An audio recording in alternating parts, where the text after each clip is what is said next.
Elvis Presley.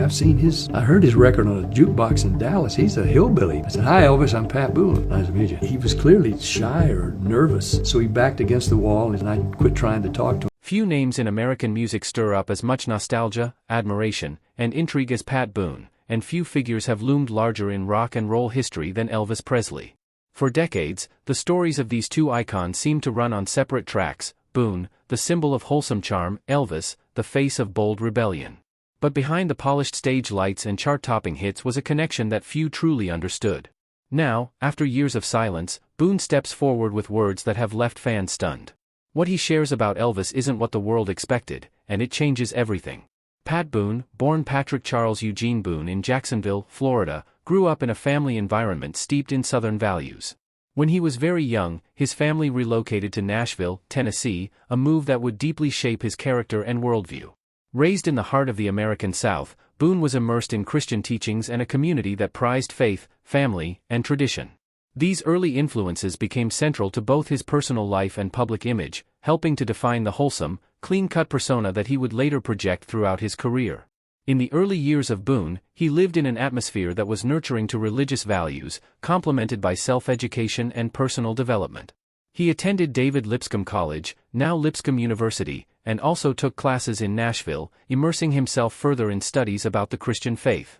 Boone later attended North Texas State University, now the University of North Texas, where his words and performances began to bloom.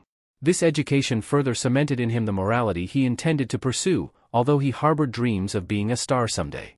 He took up residence in New York, where he graduated from Columbia University, hoping to polish his natural gift of the gab and stage presence.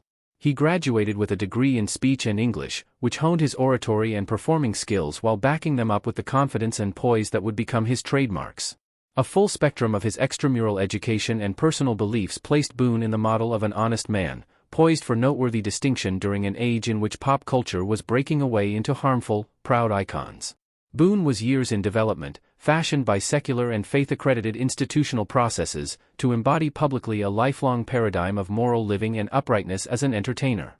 Whereas most of his contemporaries were fashioned more by the very storm which was brought upon them by fame, he had been fashioned in the underground crucibles of training and education. In the least, this serviceability molded him for dealing with the distraction put upon him by fame through lenses that carried with them an insight and purpose that would forever mark his signature. What began with faith and learning would soon erupt into a journey that captivated a nation. Pat Boone's ascent to stardom began in the 1950s, a pivotal decade in American music history marked by the explosive rise of rock and roll. Boone emerged as a major figure at a time when the genre was transforming youth culture and challenging social norms. His smooth, melodic vocal style and clean-cut image offered a stark contrast to the more rebellious figures of the era, particularly Elvis Presley, who embodied the raw energy and defiance of rock's new wave. Boone's wholesome persona made him an appealing choice for parents wary of the changing musical landscape, and this helped him gain rapid popularity across the nation. Boone's early success was closely tied to his strategy of recording cover versions of rhythm and blues hits that were originally performed by black artists. This approach, while controversial for its role in cultural appropriation, played a significant part in introducing R&B music to mainstream white audiences. His versions of songs like Ain't That a Shame by Fats Domino, Tutti Frutti by Little Richard, and I Almost Lost My Mind by Ivory Joe Hunter became massive commercial hits. Boone's covers often softened the original song's gritty edges, making them more palatable to the broader pop market of the time. By the late 1950s, Boone had established himself as one of America's major music stars. He had 38 top 40 hits, 6 of them number ones, and sold more than 45 million records in that decade alone. With uninterrupted hits on the charts, Boone had become the second most popular singer in the world after Elvis Presley. Boone, in his ballads and romantic songwriting, captured the hearts of audiences across America by the late 1950s, embodying the very essence of what pop music sounded like. Radio was his hematopoietic system into fame, but on the television front, Boone was made a household name with his own hit variety show, The Pat Boone Chevy Showroom, from 1957 to 1960. With Boone's name plastered above the title, the show nonetheless presented many other established stars and new talents, reaffirming Boone's primary rank in entertainment. The rise of Boone in the 50s in many respects follows the classic trail of musical talent, marketing cunning, and an image that truly resonated with the cultural values of the day. Charged with all these traits, Boone's appeal witnessed total and continuing resurrection as a potent pop icon. A defining feature of Pat Boone's early career was his strategy of recording cover versions of rhythm and blues hits, originally popularized by black artists. In the racially segregated music industry of the 1950s, these covers served as a bridge between black musical innovation and white mainstream audiences who might not have otherwise been exposed to the original versions. Boone's smooth vocal delivery and polished style softened the raw energy of these songs, making them more acceptable to conservative listeners of the time. This approach helped him achieve rapid commercial success, although it also sparked ongoing discussions about cultural appropriation and the marginalization of black artists. Some of the most popular covers Boone rendered were Ain't That a Shame by Fats Domino, Tutti Frutti by Little Richard, and I Almost Lost My Mind by Ivory Joe Hunter. All these versions became really strong pop hits, often outdoing the sales of the originals in the white-dominated grassroots mainstream. Boone's versions were generally more restrained in vocal styling and cleaner in production, stripping the original of all that grit and fervor, which makes it almost impossible to consider the cover as a duplicate. Such covers have not only opened doors for Boone but have also represented the racial politics of the time, wherein white performers have been given much larger leverage and commercial benefit for music rooted in the black cultural milieu. Even so, Boone's dismal covers were essential to the popularization, amongst white audiences, of R&B and rock and roll during a very turbulent time in society and music. Millions of listeners were exposed to songs and styles they might otherwise never have investigated, adding incrementally to the unmistakable takeover of black forms by American popular culture. Critics also argue, however, that these successes resulted instead in the overshadowing of the originals, thus raising the complex and ambiguous dimensions of the music industry in the 1950s. In fine, the cover songs made Boone eminent in pop history. They proved that interpretation of the existing material meant something to him, and it much reflected the times through which an audience has to pass. Boone's career is almost recorded by the covers fall show, both his talent at connecting the listeners and the complex legacy with which race and commerce interfaced amid mid-century American music. His later reflected comment indicates that he actually recognized the original artists whose work set the basis upon which he rose to fame. During the 1950s, as rock and roll reshaped American music and culture, Pat Boone and Elvis Presley stood at the forefront of this revolution, though they represented two strikingly different images. Boone, with his clean-cut appearance and wholesome values, became the embodiment of what parents considered a safe choice in pop music. Elvis, on the other hand, projected a bolder, rebellious spirit that thrilled youth and unsettled many in older generations. While both artists dominated the charts and amassed huge fan bases, their contrasting styles and public personas led the media to paint them as rivals, despite the reality of their relationship being far more respectful and nuanced. The press at the time frequently exaggerated or fabricated tales of competition between the two stars, creating a narrative that often framed Boone and Presley as opposing forces battling for the soul of American youth. Sensational headlines portrayed Boone as the morally upright foil to Presley's dangerous charisma, playing into societal tensions about the changing cultural landscape. In truth, Boone later revealed that he had great admiration for Elvis's talent and charisma, and that he never resented the king of rock and roll's fame. Boone acknowledged that while their paths diverged, one representing tradition, the other symbolizing youthful defiance, he viewed Elvis as a trailblazer who opened doors for other artists, including himself. In reflections shared years later, Boone described Elvis as a shy yet deeply dedicated musician behind the scenes, a far cry from the wild media persona. Over the years, these two men crossed paths at various venues, be they television shows, studios, or industry functions, where they enjoyed friendly chats about music, fame, and even personal trials. Boone was one of the few in the industry at the time to understand early on that Elvis would not remain just a passing phenomenon or teen idol. He was a true cultural force whose artistry would have serious ramifications for American and world music. Boone's relationship with Elvis Presley was a quiet, mutual respect that manifested in no animosity between the two. He mourned the pressure and struggles Elvis faced that were later responsible for his demise. In some ways, he later wished he could have done something for his contemporary artist. In later years, Boone spoke to clear the air about any rivalry maintained in public, stating instead the ways in which the two helped shape the rich, transformative legacy of music in the 1950s.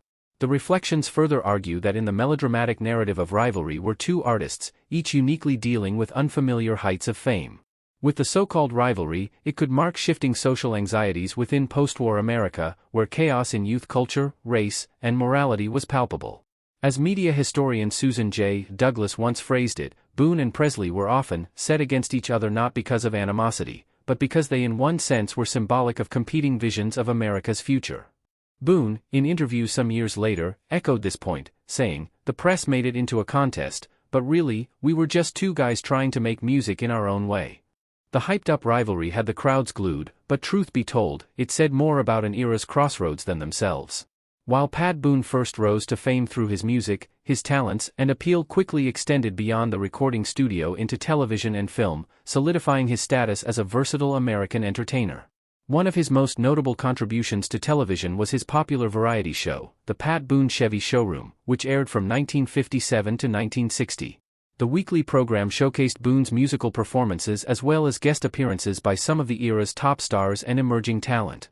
The show further cemented Boone's image as a wholesome, family-friendly figure and became a staple of American households during the late 1950s. In addition to television, Boone enjoyed considerable success in Hollywood films, where he was often cast in roles that reflected his clean-cut, morally upright public persona. Among his most memorable movies were April Love, 1957, and Bernardine, 1957, both of which capitalized on his popularity as a romantic lead and included hit songs that further boosted his music career. Boone also starred in Journey to the Center of the Earth, 1959, a major box office success that demonstrated his ability to take on more adventurous roles while still aligning with his family-friendly brand. His 1962 film, State Fair, continued the theme of lighthearted, feel-good entertainment that characterized much of his work on screen. Boone's unshakable faithfulness to his own values in movie and television set him apart when this entailed turning down lucrative and high-profile offers. During his entire acting career, Boone distinguished himself by refusing once again all of the parts for morally objectionable films or those contrary to his Christian beliefs. Such beliefs sometimes narrowed the scope of roles available to him, but further accentuated his genuineness and endeared him to fans who admired such integrity. Boone was the poster boy of the young, sunny films that Hollywood producers were eager to associate him with, thereby appealing to an even wider market. The success of Boone on television and in movies during the period of the 1950s and early 1960s catapulted him well beyond the music charts as one of the most recognizable and trusted entertainers of that generation. The complete gamut of media offered him the opportunity to maintain and develop a single persona with which to forge a robust legacy, not merely as a singer, but also as an artist-actor who epitomized the ethos of an accurate cultural period. The inherent significance of Boone's contributions to the TV and film arena also remained a crucial facet of his lasting charm and cultural relevance, even as such tastes changed in subsequent decades. But behind the bright lights and silver screen, something deeper shaped Boone's every move. From the very start of his career, Pat Boone's deep Christian faith and commitment to traditional values shaped both his public image and personal choices. Raised in Nashville, Tennessee, Boone grew up immersed in Southern Christian teachings, which became a cornerstone of his identity. These values not only influenced his music and acting roles but also guided the way he presented himself in an industry often associated with scandal and excess. Boone's clean-cut appearance, respectful demeanor, and principled lifestyle stood in stark contrast to the wilder images of many of his contemporaries, reinforcing his appeal as a safe, wholesome icon for families across America. Boone's faith was not limited to private practice, it became a central theme in his public life and work. He frequently used his platform to promote moral values and encourage young people to live responsibly. One of his most notable contributions in this regard was his best-selling book Twixt 12 and 20, a guide for teenagers that combined practical advice with Christian principles. The book sold millions of copies and resonated with both adolescents and their parents during a time of rapid social change. Boone's message of integrity, self-control, and faith-based living set him apart from many other entertainers of his era. He held all the evils of evangelism and the culture wars in public during his career. He showed up at faith-related events, spoke on his faith openly, and was a supporter of any organizations with which he shared his moral views. He was that steadfast in his belief, even if sometimes his position was unpopular or, even worse, clashed with the general trend of culture.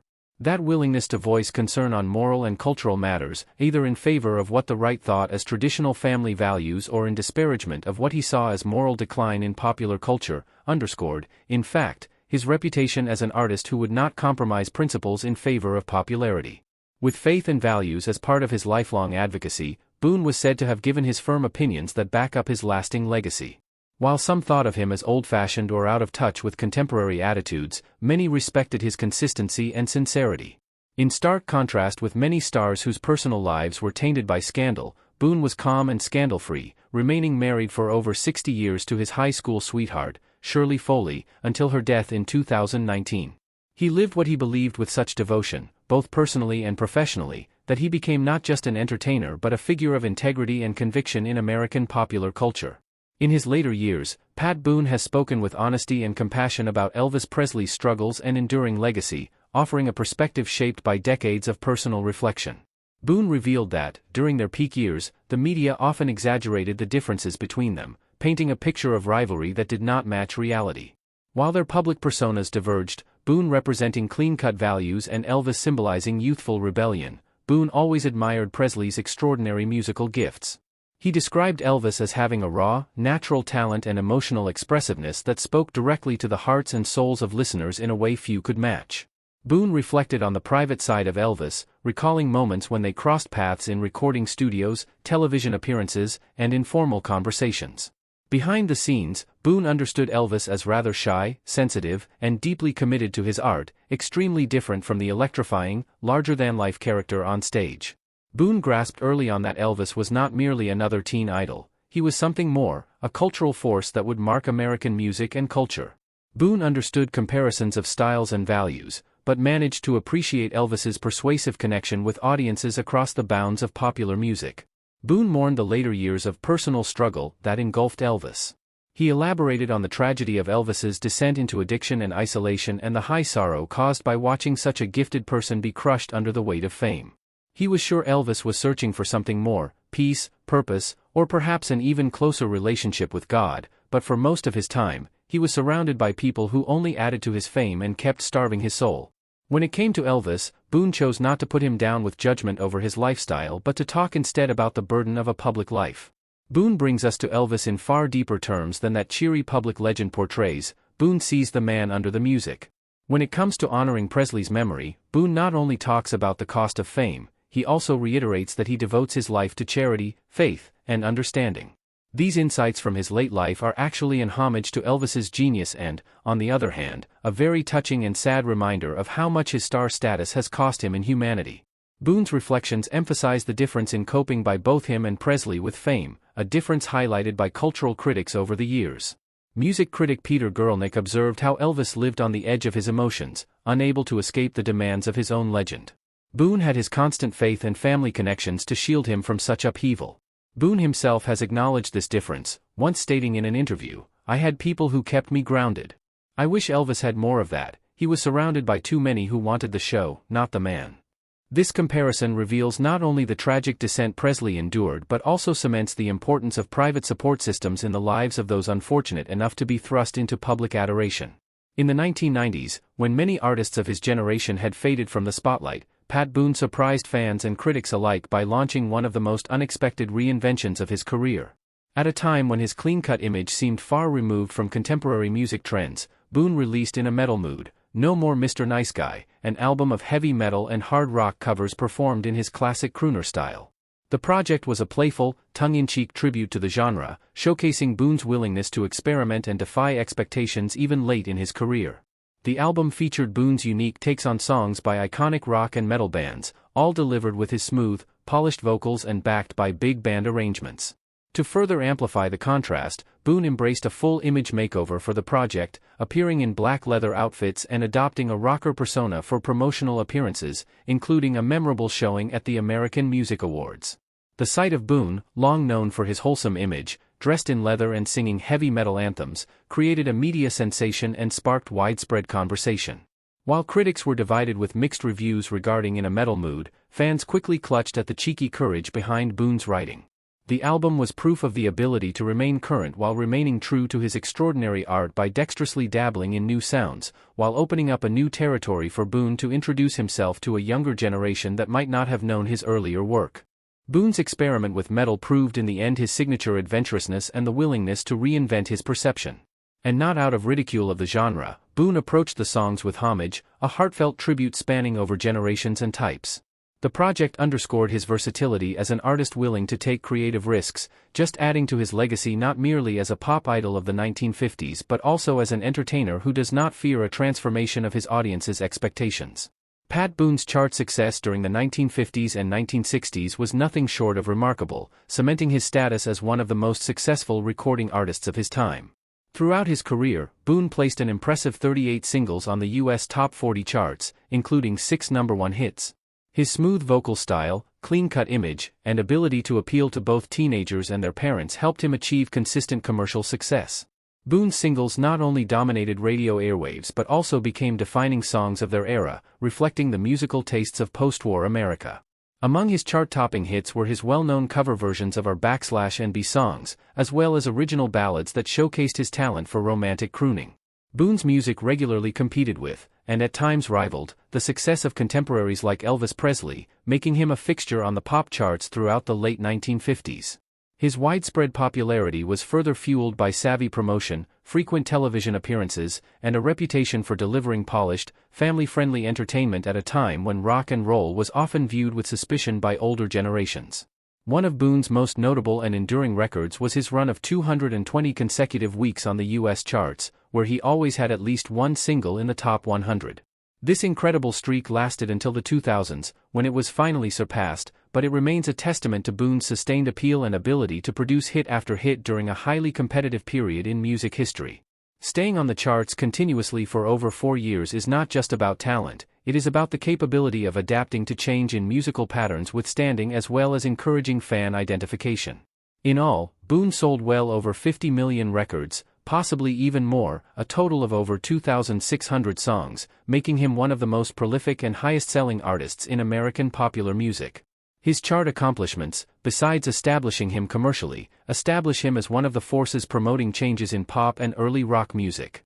The rest is history. Boone's continued chart presence helped define the sound of the 1950s and 1960s, thus establishing an ever-fresh generation of audience awareness, further reinforcing Boone's status as the most important entertainment force ever. Yet the true impact of Boone's success can only be seen alongside the towering legacy of a fellow music legend. Pat Boone and Elvis Presley, though shaped by contrasting styles and images, both left an indelible mark on American music and culture that continues to resonate today. Boone, with his steadfast integrity, family devotion, and clean-cut charm, stood as a model of consistency during decades of cultural change. His life, remarkably free of scandal, reflected the values he espoused, from his marriage of 65 years to Shirley Foley to the success of his daughter, Debbie Boone. Meanwhile, Presley's legacy is far more complex, a blend of artistic brilliance and personal tragedy.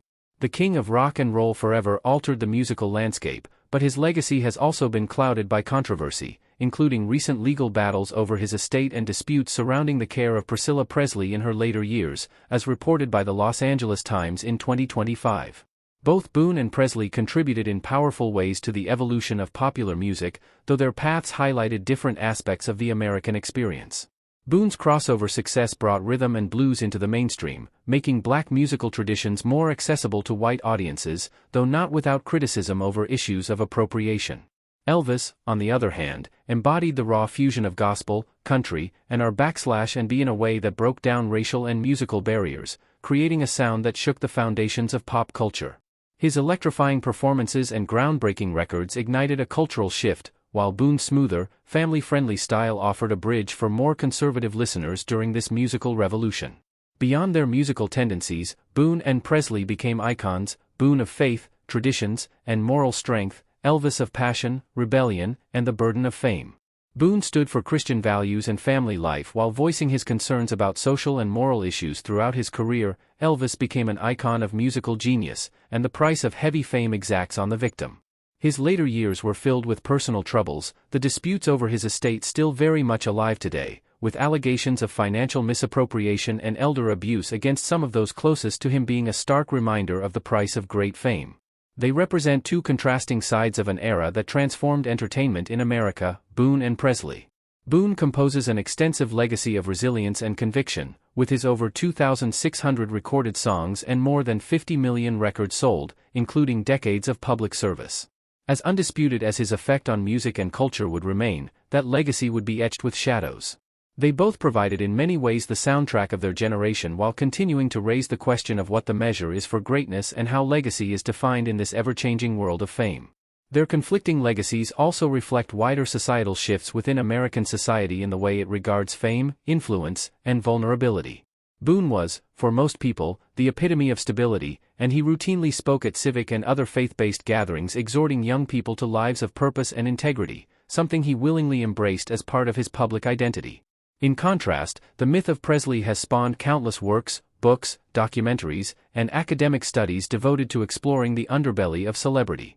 Cultural historian Greil Marcus once penned that Elvis was not so much a singer as a symbol of America's conflicted soul, raising and lowering highs that often reflected the nation's own struggles with race, class, and identity. Their duality is such as to inspire thought on entertainers having both the power to influence society and be influenced back. Thanks for watching. If you enjoyed this, look at two of music's most unforgettable legends. Don't forget to like, leave a comment with your thoughts, and subscribe for more stories that dive deep into the lives of iconic stars. And stick around, watch the next video on your screen for more fascinating moments from music history.